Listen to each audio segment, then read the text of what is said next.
Assalamualaikum dan salam sejahtera. Apa khabar murid-murid? Pada episod kali ini, murid-murid akan bersama dengan saya, Cikgu Wan Zaleha Wan Jusoh dari Jabatan Pendidikan Negeri Selangor. Cikgu akan membuka minda anda tentang tajuk yang ketiga dalam Dokumen Standard Kurikulum dan Pentaksiran DSKP Asas Sains Komputer Tingkatan 3, iaitu algoritma dengan menitik beratkan standard pembelajaran 3.1.1 ciri-ciri search dan sort. Tahukah anda, kita sudah mengenali perkataan algoritma ini sejak dari tingkatan 1 lagi. Murid-murid, apakah algoritma? Cuba kita imbas kembali. Algoritma adalah satu siri langkah untuk menyelesaikan suatu masalah. Kita akan menggunakan sudukut atau carta alih untuk mewakili siri langkah tersebut. Mari kita lihat apakah algoritma yang akan kita pelajari pada hari ini.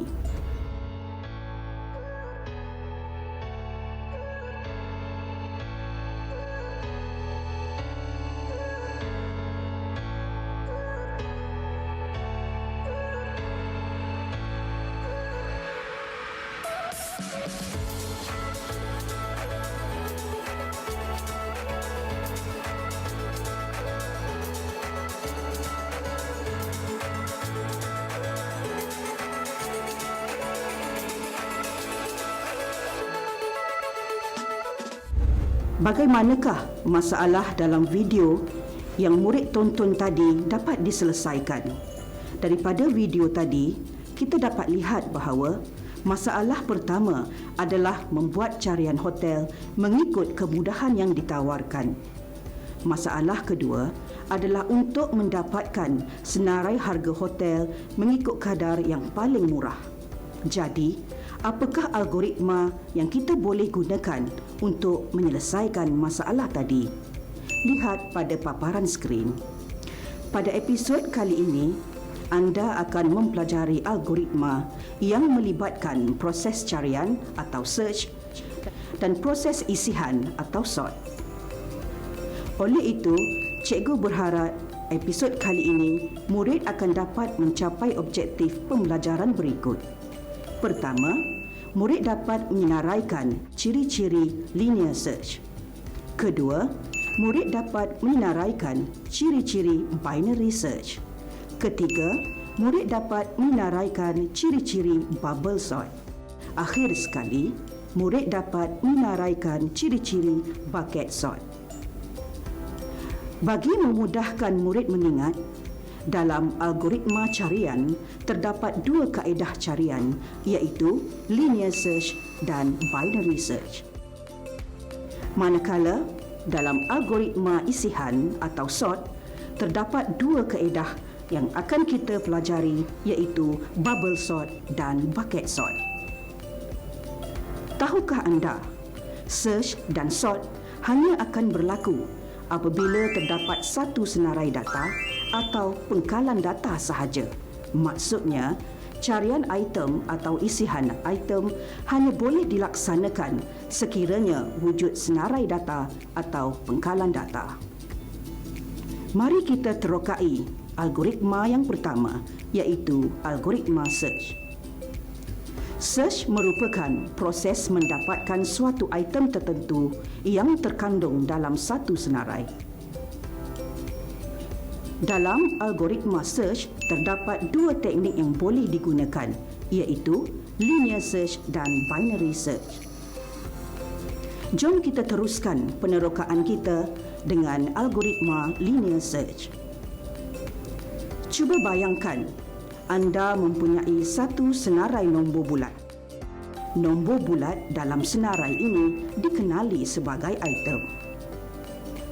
Katakanlah, daripada senarai itu, kita hendak mencari satu nombor, iaitu nombor 53. Bagaimanakah agaknya nombor 53 ini boleh dicari dengan kaedah linear search? Ayo, kita perhatikan bagaimanakah teknik linear search ini dilaksanakan.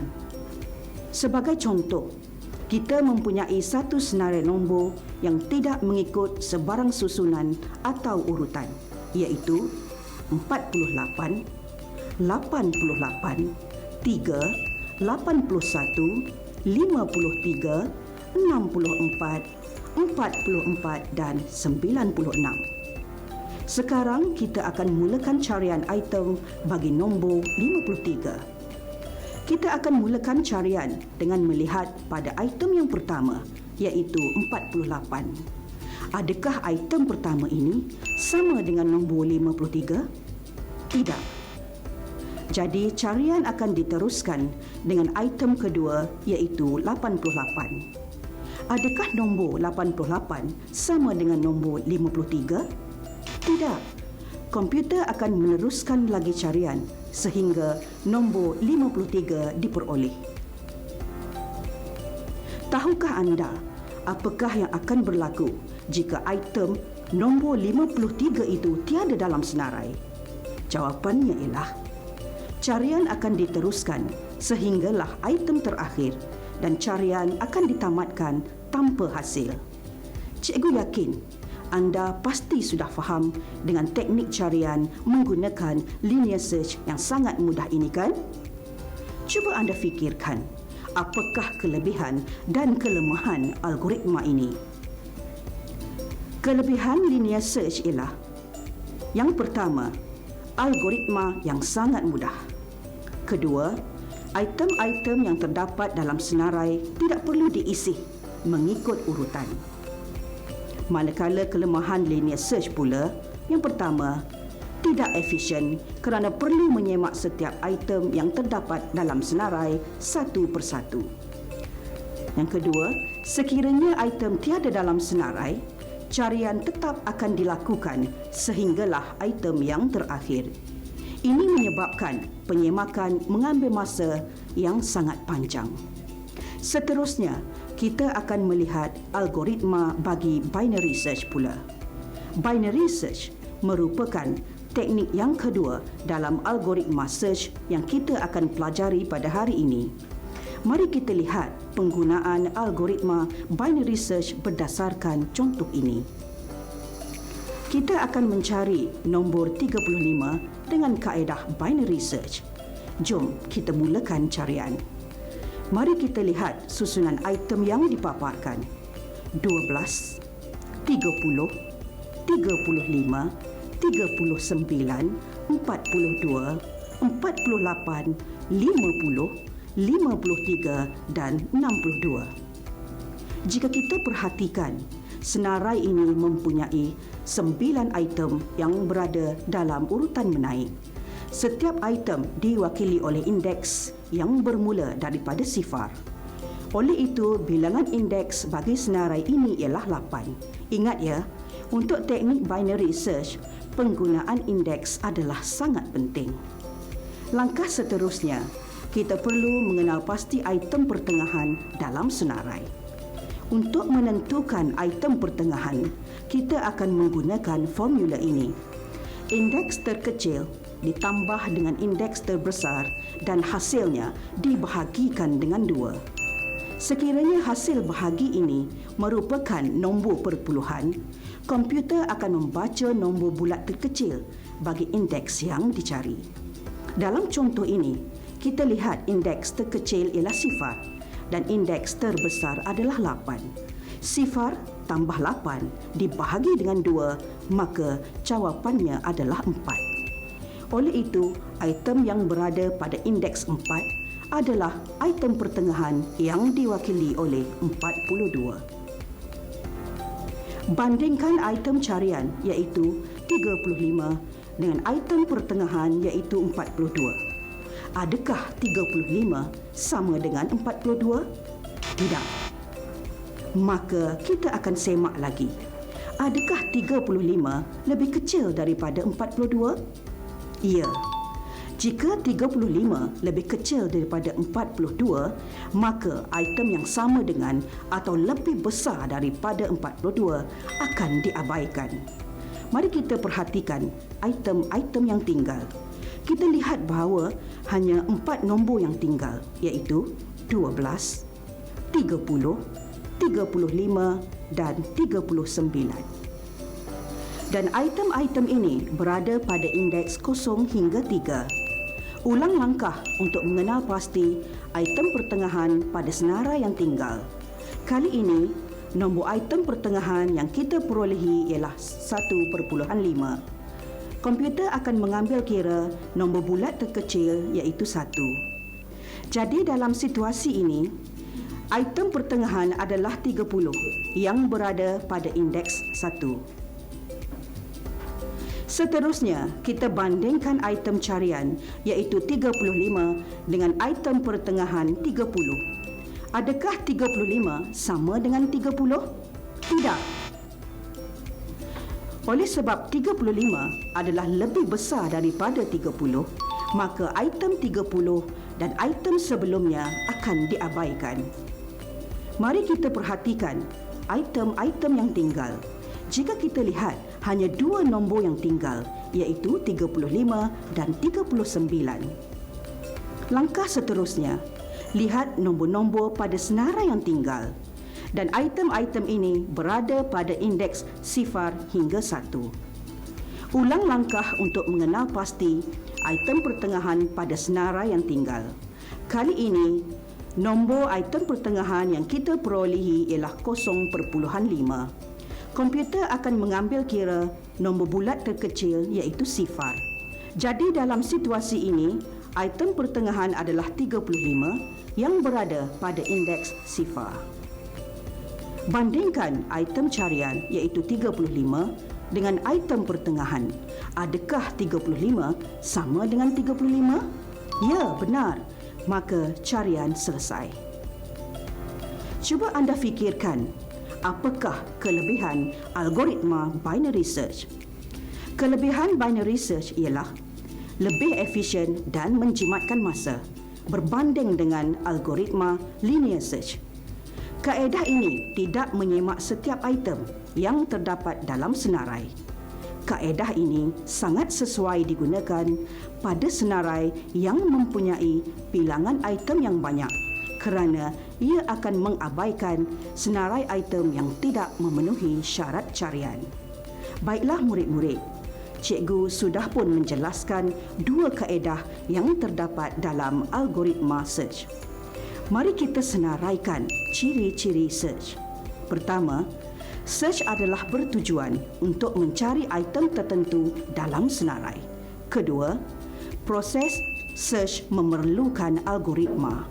Ketiga, search mempunyai dua kaedah iaitu linear search untuk carian item yang sedikit dan binary search untuk carian item yang banyak. Sekarang, mari kita lihat pula algoritma yang kedua dalam tajuk ini iaitu algoritma sort.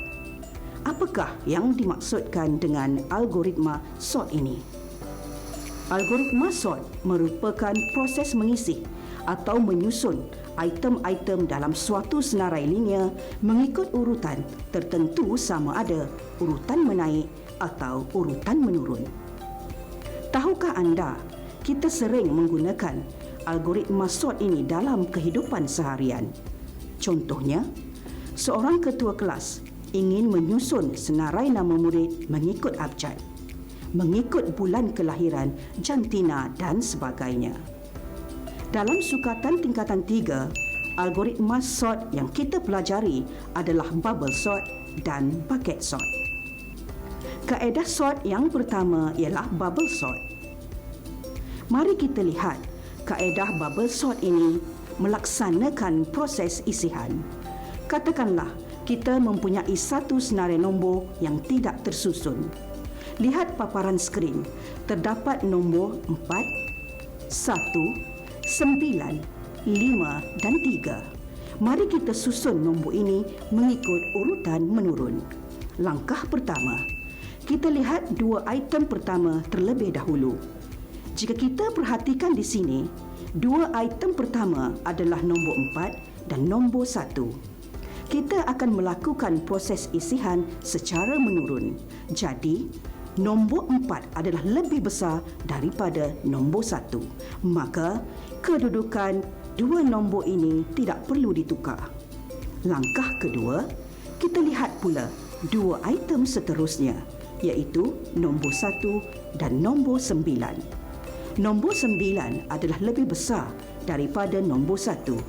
Jadi, kita perlu menukar kedudukan nombor 9 dan nombor 1 seperti ini.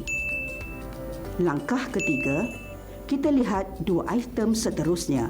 Bandingkan nombor 1 dengan nombor 5. Nombor 5 lebih besar daripada nombor 1. Jadi, kita perlu menukar kedudukan nombor 5 dan nombor 1 seperti ini. Langkah keempat, kita lihat dua item seterusnya.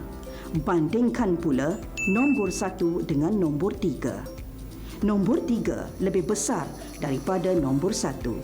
Jadi, kita perlu menukar kedudukan nombor 3 dan nombor 1 seperti ini. Cuba kita perhatikan, kesemua item ini telah pun melalui proses bubble sort. Jika kita lihat, senarai item yang terhasil masih belum berada dalam urutan menurun. Oleh itu, proses perbandingan akan diulang semula. Langkah kelima, kita ulang langkah pertama. Bandingkan item pertama dengan item kedua. Kita lihat nombor 9 adalah lebih besar daripada nombor 4. Jadi, kita perlu menukar kedudukan nombor 9 dan nombor 4 seperti ini. Langkah keenam, bandingkan pula nombor 4 dan nombor 5. Nombor 5 adalah lebih besar daripada nombor 4. Jadi, kita perlu menukar kedudukan nombor 5 dan nombor 4 seperti ini. Langkah ketujuh, bandingkan nombor seterusnya, iaitu nombor 4 dan nombor 3. Kita lihat bahawa kedua-dua item ini berada pada kedudukan yang betul. Jadi, ia akan kekal pada kedudukan sedia ada. Dan akhir sekali, langkah ke-8. Kita bandingkan dua item yang terakhir, iaitu nombor 3 dan nombor 1. Oleh sebab nombor 3 adalah lebih besar daripada nombor 1, maka kedua-dua item ini tidak perlu bertukar kedudukan. Akhirnya, mari kita lihat hasilnya. Kesemua item ini telah pun tersusun mengikut urutan menurun, maka proses isihan bubble sort ini sudah selesai. Seterusnya, mari kita lihat algoritma yang terakhir, iaitu algoritma bucket sort. Kunci utama dalam algoritma bucket sort ini adalah bucket atau baldi. Algoritma ini akan mengasingkan item-item dan dimasukkan dalam baldi yang sesuai. Seterusnya, item-item di dalam baldi itu akan diisi dan disusun semula ke dalam senarai. Mari kita lihat nombor-nombor pada paparan skrin ini. Nombor-nombor tersebut akan diisi mengikut urutan menaik menggunakan algoritma bucket sort. Jom kita mulakan bucket sort. Langkah pertama, kita perlu menentukan bilangan baldi. Berapakah bilangan baldi yang diperlukan? Bilangan baldi boleh ditentukan oleh pengatur cara atau dengan menggunakan formula berikut. Bilangan baldi sama dengan punca kuasa 2 bilangan item dengan mengambil bacaan had atas. Contoh pengiraan bagi menentukan bilangan baldi ialah, katakan terdapat 8 item dalam senarai. Maka, bilangan baldi sama dengan punca kuasa 8 iaitu 2.82. Kita dapati had atasnya ialah 3, maka bilangan baldi adalah 3. Mari kita laksanakan bucket sort bagi senarai item ini. Terdapat 8 item, maka bilangan baldi yang diperlukan adalah 3. Baldi pertama mempunyai julat 1 hingga 3. Baldi kedua julat 4 hingga 6 dan baldi ketiga mempunyai julat 7 hingga 9. Langkah kedua, item-item akan diisi ke dalam baldi mengikut julat yang betul. Mari kita lihat proses ini. Jika kita lihat pada langkah ini, kita dapati bahawa item-item yang masuk ke dalam baldi berada dalam keadaan tidak tersusun. Langkah ketiga, item-item dalam setiap baldi akan diisi secara berasingan seperti paparan skrin. Seterusnya, item-item yang telah diisi dalam baldi akan dimasukkan semula ke dalam senarai item seperti ini. Hasilnya, kita akan mendapati bahawa senarai item telah pun berada dalam susunan urutan menaik. Mudah bukan? Setelah kita memahami proses bubble sort dan bucket sort tadi, apakah ciri-ciri penting yang perlu kita ketahui berkaitan algoritma sort ini? Ciri-ciri algoritma sort adalah: pertama, sort merupakan proses mengisih item-item dalam senarai mengikut urutan menaik atau menurun. Kedua, sort hanya boleh dilakukan jika ada suatu senarai item dengan bilangan item yang sedikit atau banyak. Ketiga, proses sort memerlukan algoritma. Keempat, terdapat dua kaedah sort iaitu bubble sort sesuai untuk senarai yang mempunyai item yang sedikit dan bucket sort untuk item yang banyak. Baiklah murid-murid, kita telah meneroka bersama-sama tentang kedua-dua algoritma search dan sort. Untuk memastikan kita memahami ciri-ciri algoritma yang telah kita pelajari pada hari ini, marilah kita sama-sama menjawab latihan uji minda ini. Uji minda pertama. X merupakan satu teknik untuk mendapatkan item dalam senarai tanpa perlu membuat isihan mengikut urutan terlebih dahulu. Apakah X? Ya, betul. Jawapannya ialah X merupakan algoritma linear search. Uji minda kedua. Teknik ini mencari dan menyemak item di tengah senarai. Nyatakan teknik ini. Ya, betul. Teknik ini dikenali sebagai teknik binary search. Uji minda ketiga. Encik Kumar merupakan pegawai kesihatan di sebuah klinik. Beliau ditugaskan untuk mengisih senarai nama pesakit mengikut kategori umur pesakit. Cadangkan teknik sort yang efisien dan boleh digunakan oleh Encik Kumar. Ya, teknik yang boleh digunakan oleh Encik Kumar adalah teknik bucket sort. Uji minda keempat.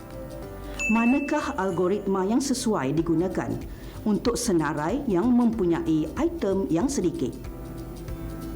Betul tu. Ingat ya, untuk senarai item yang sedikit, kita boleh menggunakan teknik linear search dan bubble sort. Uji minda kelima. Manakah algoritma yang sesuai digunakan untuk senarai yang mempunyai item yang banyak? Mari kita fikirkan. Betul tu.